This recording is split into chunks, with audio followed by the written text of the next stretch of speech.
Welcome to the I Can't Sleep podcast, where I read random articles from across the web to bore you to sleep with my soothing voice.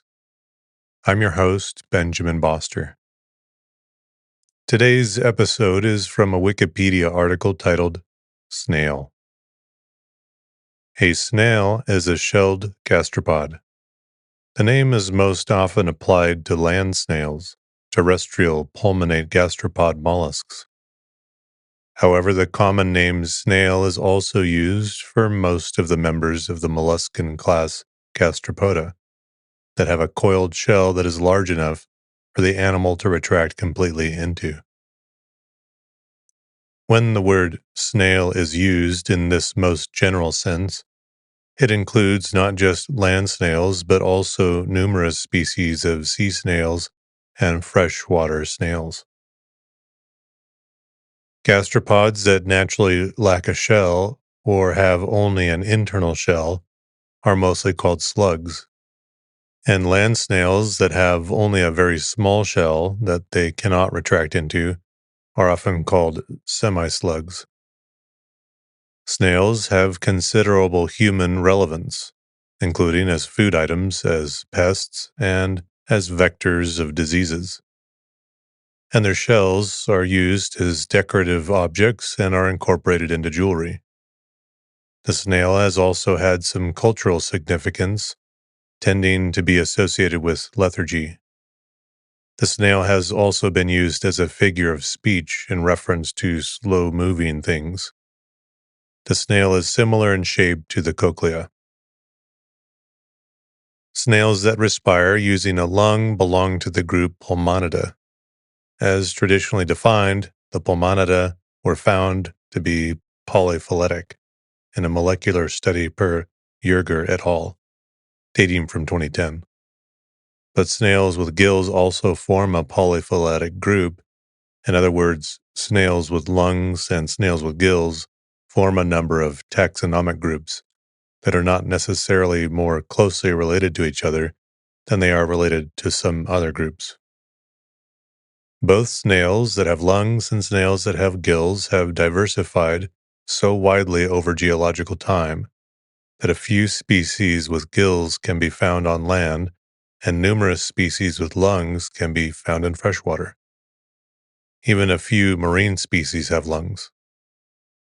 Snails can be found in a very wide range of environments, including ditches, deserts, and the abyssal depths of the sea.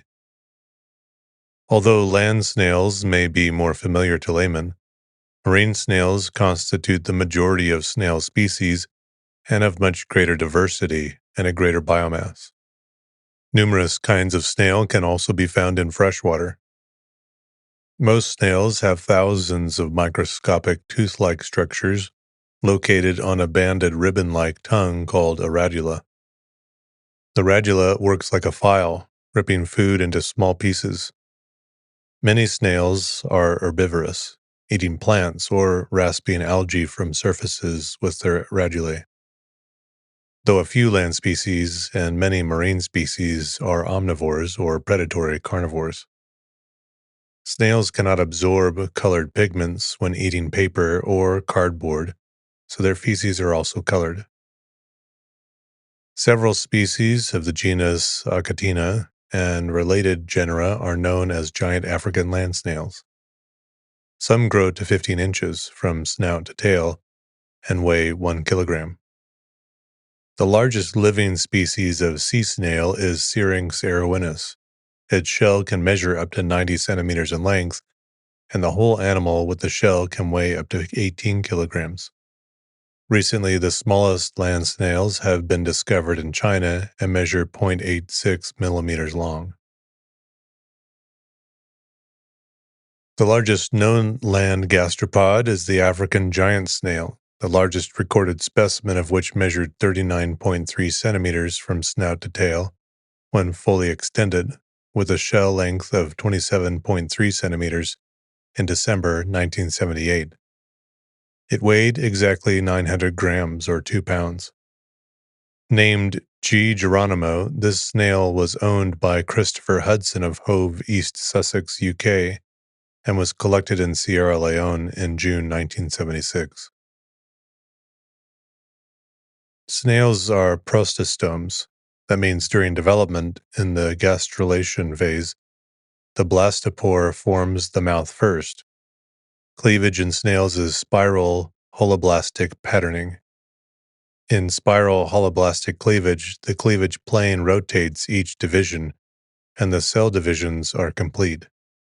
Snails do not undergo metamorphosis after hatching. Snails hatch in the form of small adults.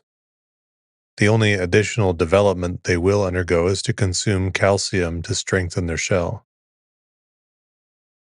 Snails' eating habits vary widely, with some being generalists and some being specialist feeders. Snails feed at night. They feed primarily on decaying organic matter. Their diet also includes fungi, lichens, green foliage, worms, centipedes, insects, animal feces, carrion, and other slugs. Some snails feed on other snails too. Gastropods that lack a conspicuous shell are commonly called slugs rather than snails. Some species of slug have a maroon-brown shell. Some have only an internal vestige that serves mainly as a calcium lactate repository, and others have some to no shell at all. Other than that, there is little morphological difference between slugs and snails. There are, however, important differences in habitats and behavior. A shellless animal is much more maneuverable and compressible, so even quite large land slugs can take advantage of habitats or retreats with very little space, retreats that would be inaccessible to similar-sized snail. Slugs squeeze themselves into confined spaces, such as under loose bark on trees or under stone slabs, logs or wooden boards lying on the ground. In such retreats, they are in less danger from either predators or desiccation. Those are often suitable places for laying their eggs. Slugs as a group are far more monophyletic. Scientifically speaking, slug is a term of convenience with little taxonomic significance. The reduction or loss of the shell has evolved many times independently within several very different lineages of gastropods. The various taxa of land and sea gastropods with slug morphology occur within numerous higher taxonomic groups of shelled species. Such independent slug taxa are not, in general, closely related to one another. Land snails are known as an agricultural and garden pest, but some species are an edible delicacy and occasionally household pets. In addition, their mucus can also be used for skincare products. There are a variety of snail control measures that gardeners and farmers use in an attempt to reduce damage to valuable plants. Traditional pesticides are still used, as are many less toxic control options, such as concentrated garlic or wormwood solutions. Copper metal is also a snail repellent, and thus a copper band around the trunk of a tree will prevent snails from climbing up and reaching the foliage and fruit. A layer of a dry, finely ground and scratchy substance such as diatomaceous earth can also deter snails.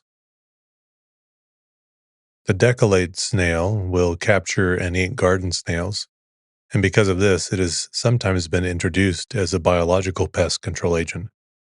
However, this is not without problems, as the decollate snail is just as likely to attack and devour other gastropods that may represent a valuable part of the native fauna of the region. In French cuisine, edible snails are served, for instance, in escargot. The practice of rearing snails for food is known as heliciculture.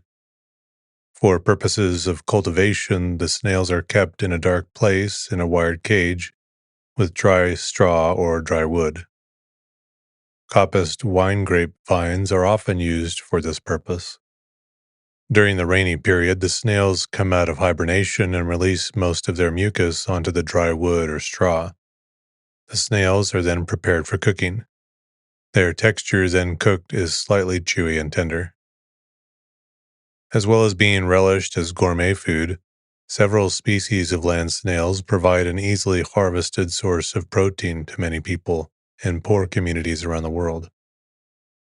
Many land snails are valuable because they can feed on a wide range of agricultural wastes, such as shed leaves and banana plantations. In some countries, giant African land snails are produced commercially for food. Land snails, freshwater snails, and sea snails are all eaten in many countries. In certain parts of the world, snails are fried. For example, in Indonesia, they are fried as satay, a dish known as sate kakul. The eggs of certain snail species are eaten in a fashion similar to the way caviar is eaten.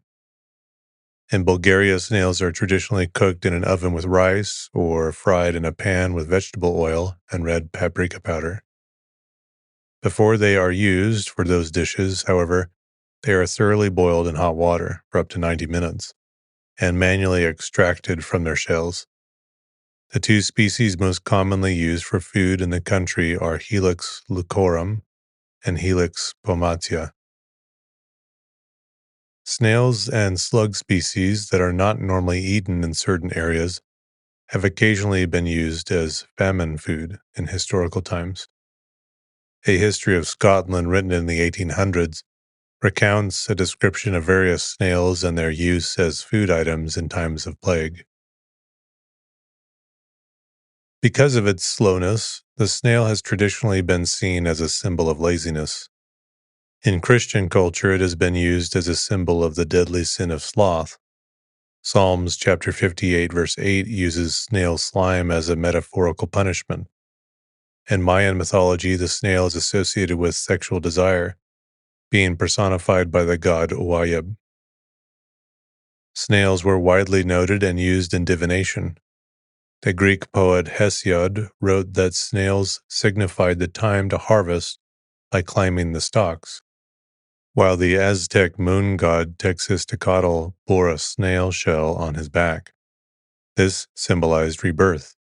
The snail's penchant for appearing and disappearing was analogized with the moon. Professor Ronald Chase of McGill University in Montreal has suggested the ancient myth of Cupid's arrow might be based on early observations of the love dart behavior of the land snail species Cornu aspersum. In contemporary speech, the expression a snail's pace is often used to describe a slow, inefficient process. The phrase snail mail is used to mean regular postal service delivery of paper messages, as opposed to the delivery of email, which can be virtually instantaneous. In medieval and Renaissance manuscripts, snails are depicted as a comic relief due to the similarity between the armor of knights and the shell of snails. Keong emas, Javanese and Indonesian for golden snail, is a popular Javanese folklore about a princess magically transformed and contained in a golden snail shell. The folklore is a part of a popular Javanese Panji cycle, telling the stories about the Princess Panji Asmoro Bangan and his consort, Princess Dwi Sekartaji. Certain varieties of snails, notably the family Muricidae, produce a secretion that is a color-fast natural dye. The ancient Tyrian purple was made in this way, as were other purple and blue dyes. The extreme expense of extracting this secretion in sufficient quantities limited its use to the very wealthy. It is such dyes as these that led to certain shades of purple and blue being associated with royalty and wealth. Throughout history, snails have been kept as pets. There are many famous snails, such as Lefty, born Jeremy, and within fiction, Gary and Brian the snail. Tyrian purple, also known as royal purple, or imperial dye, is a reddish purple natural dye.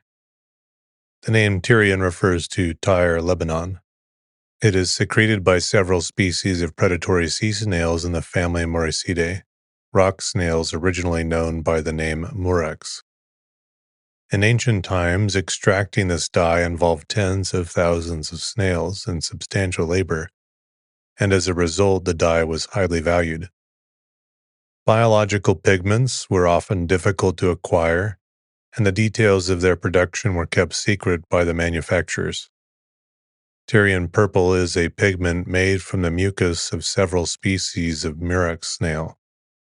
Production of Tyrian purple for use as a fabric dye began as early as 1200 BC by the Phoenicians, and was continued by the Greeks and Romans until 1453 AD, with the fall of Constantinople.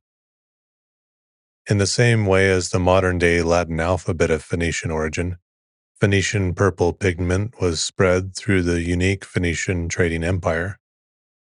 The pigment was expensive and time-consuming to produce, and items colored with it became associated with power and wealth. This popular idea of purple being elite contributes to the modern-day widespread belief that purple is a royal color. The color of textiles from this period provides insight into socio-cultural relationships within ancient societies, in addition to providing insights on technological achievements, fashion, social stratification, agriculture, and trade connections. Despite their value to archaeological research, textiles are quite rare in the archaeological record. Like any perishable organic material, they are usually subject to rapid decomposition, and their preservation over millennia requires exacting conditions to prevent destruction by microorganisms. Tyrian purple may first have been used by the ancient Phoenicians as early as 1570 BC. It has been suggested that the name Phoenicia itself means land of purple. The dye was greatly prized in antiquity because the color did not easily fade, but instead became brighter with weathering and sunlight. It came in various shades, the most prized being that of black-tinted clotted blood. Because it was extremely tedious to make, Tyrian purple was expensive. The 4th century BC historian Theopompus reported, "Purple for dyes fetched its weight in silver at Colophon, in Asia Minor." The expense meant that purple-dyed textiles became status symbols, whose use was restricted by sumptuary laws. The most senior Roman magistrates wore a toga praetexta, a white toga edged in Tyrian purple. The even more sumptuous toga picta, solid Tyrian purple with gold-threaded edging, was worn by generals celebrating a Roman triumph. By the 4th century AD, sumptuary laws in Rome had been tightened so much that only the Roman emperor was permitted to wear Tyrian purple. As a result, purple is sometimes used as a metonym for the office, e.g., the phrase "donned the purple" means became emperor. The production of Tyrian purple was tightly controlled in the succeeding Byzantine Empire and subsidized by the imperial court, which restricted its use for the coloring of imperial silks. Later, 9th century, a child born to a reigning emperor was said to be porphyrogenitus, born in the purple. Some speculate that the dye extracted from the Bolinos brandaris is known as argamon in biblical Hebrew. Another dye extracted from a related sea snail, Hexaplex trunculus, produced a blue color after light exposure, which could be the one known as tekhelet, used in garments worn for ritual purposes. The dye substance is a mucus secretion from the hypobranchial gland of one of several species of medium-sized predatory sea snails that are found in the eastern Mediterranean Sea and off the Atlantic coast of Morocco. These are the marine gastropods Bolinus brandaris, the spiny dimurex, the branded dimurex hexaplex trunculus, the rock shell, and less commonly a number of other species, such as Bolinus cornutus. The dye is an organic compound of bromine, a class of compounds often found in algae and in some other sea life, but much more rarely found in the biology of land animals. This dye is in contrast to the cheaper imitation purple that was commonly produced using cheaper materials than the dyes from the sea snail. In nature, the snails use the secretion as part of their predatory behavior to sedate prey and as an antimicrobial lining on egg masses. The snail also secretes this substance when it is attacked by predators or physically antagonized by humans, e.g., poked. Therefore, the dye can be collected either by milking the snails, which is more labor-intensive but is a renewable resource, or by collecting and destructively crushing the snails. David Jacoby remarks that 12,000 snails of Murex brandaris yield no more than 1.4 grams of pure dye, enough to color only the trim of a single garment. Through the snail harvesting process, which includes the extraction of the hyperobronchial gland located under the mollusk's mantle, the dye is collected, which required advanced knowledge of biology. Murex-based dyeing must take place close to the site from which the snails originate, because the freshness of the material has a significant effect on the results.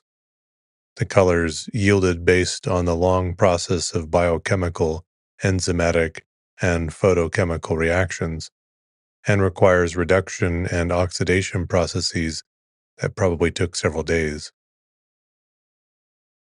Many other species worldwide within the family Muracidae can also produce a similar substance, which turns into an enduring purple dye when exposed to sunlight, and this ability has sometimes also been historically exploited by local inhabitants in the areas where these snails occur. Some other predatory gastropods seem to also produce a similar substance, although this has not been studied or exploited commercially. The dog whelk from the North Atlantic can also be used to produce red, purple, and violet dyes. The Phoenicians also made a deep blue colored dye, sometimes referred to as royal blue or hyacinth purple, which was made from a closely related species of marine snail. The Phoenicians established an ancillary production facility on the Ilis purpurarius at Mogador in Morocco. The sea snail harvested at this western Moroccan dye production facility was Hexaplex trunculus, also known by the older name Murex trunculus. The second species of dye, Murex, is found today on the Mediterranean and Atlantic coasts of Europe and Africa, Spain, Portugal, and Morocco. The color-fast, non-fading dye was an item of luxury trade prized by Romans, who used it to color ceremonial robes.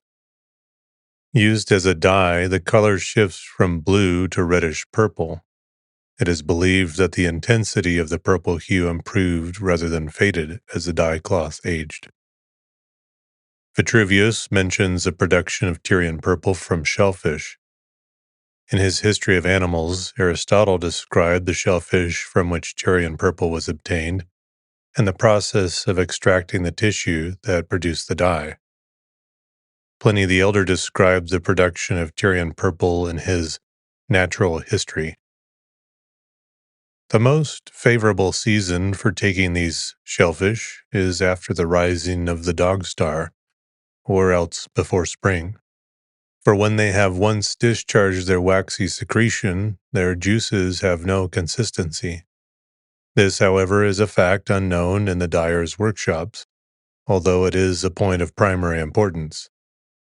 After it is taken, the vein, a hypobronchial gland, is extracted, which we have previously spoken of, to which it is requisite to add salt, a sextarius, about 20 fluid ounces, to every 100 pounds of juice. It is sufficient to leave them to steep for a period of 3 days and no more, for the fresher they are, the greater virtue there is in the liquor. It is then set to boil in vessels of tin or lead, and every 100 amphorae ought to be boiled down to 500 pounds of dye by the application of a moderate heat, for which purpose the vessel is placed at the end of a long funnel, which communicates with the furnace. While thus boiling, the liquor is skimmed from time to time, and with it the flesh, which necessarily adheres to the veins. After the 10th day, generally, the whole contents of the cauldron are in a liquefied state, upon which a fleece, from which the grease has been cleansed, is plunged into it by way of making trial. But until such time as the color is found to satisfy the wishes of those preparing it, the liquor is still kept on the boil. The tint that inclines to red is looked upon as inferior to that which is of a blackish hue. The wool is left to lie and soak for 5 hours, and then after carding it, it is thrown in again until it has fully imbibed the color. Archaeological data from Tyre indicate that the snails were collected in large vats and left to decompose. This produced a hideous stench that was actually mentioned by ancient authors. Not much is known about the subsequent steps, and the actual ancient method for mass producing the two murex dyes has not yet been successfully reconstructed. This special blackish clotted blood color, which was prized above all others, is believed to be achieved by double dipping the cloth, once in the indigo dye of H. trunculus and once in the purple-red dye of B. brandaris.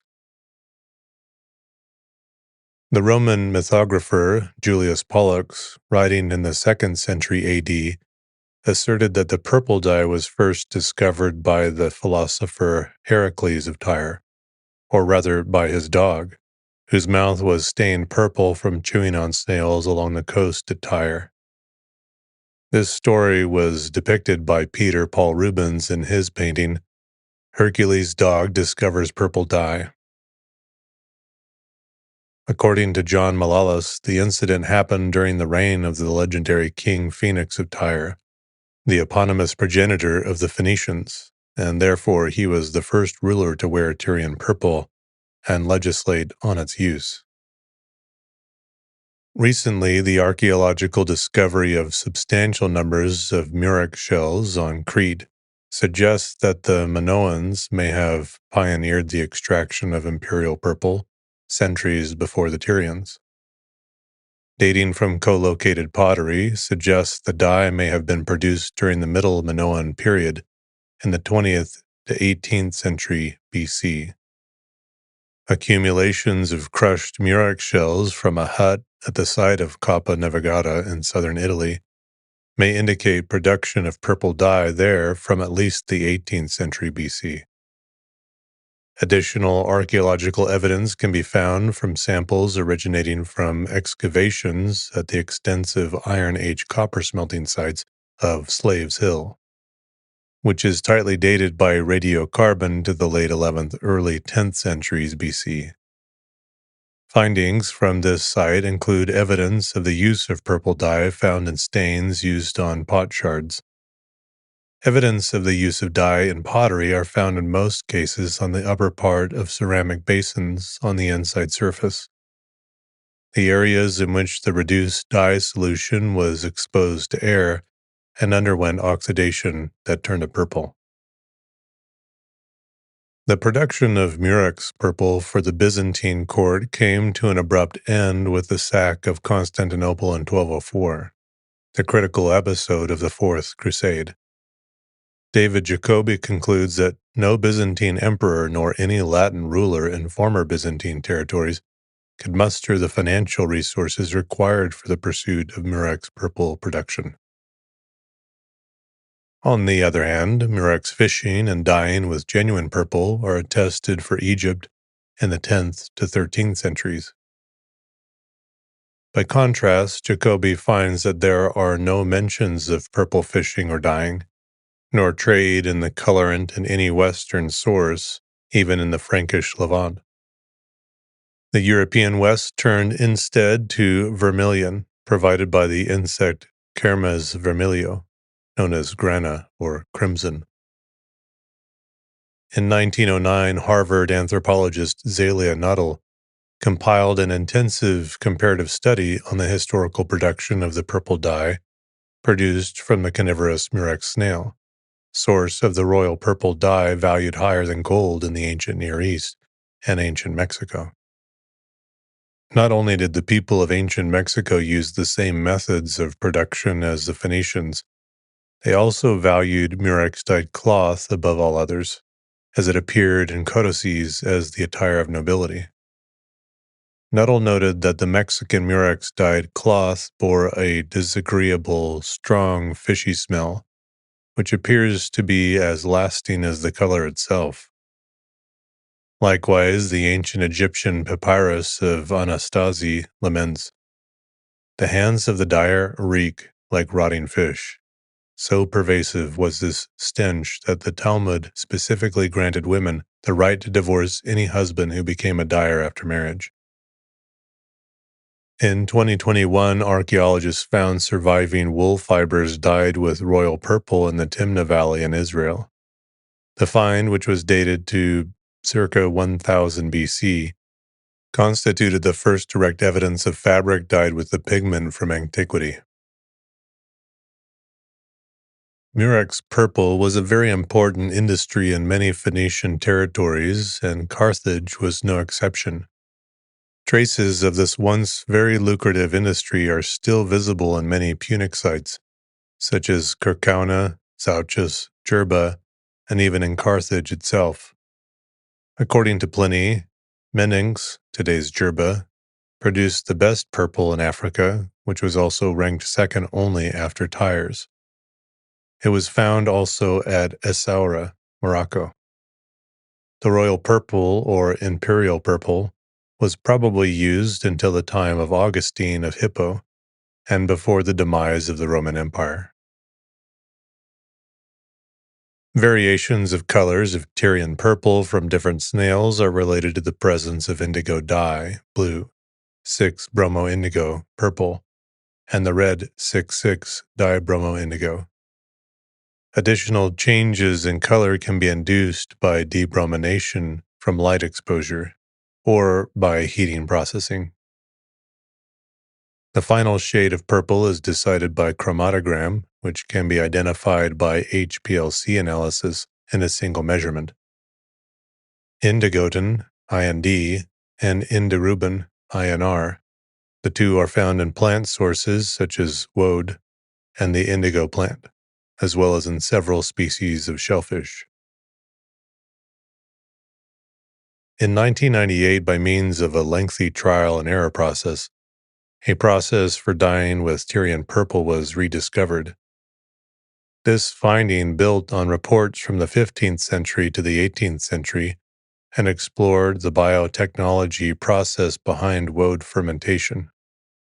It is hypothesized that an alkaline fermenting vat was necessary. An incomplete ancient recipe for Tyrian purple, recorded by Pliny the Elder, was also consulted.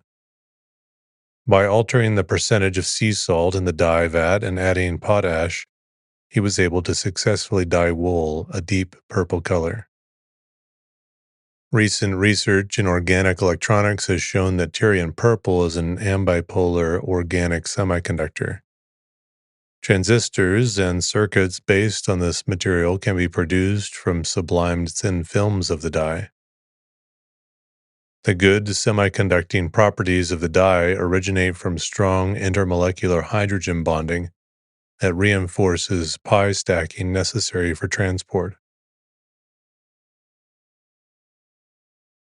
True Tyrian purple, like most high chroma pigments, cannot be accurately rendered on a standard RGB computer monitor.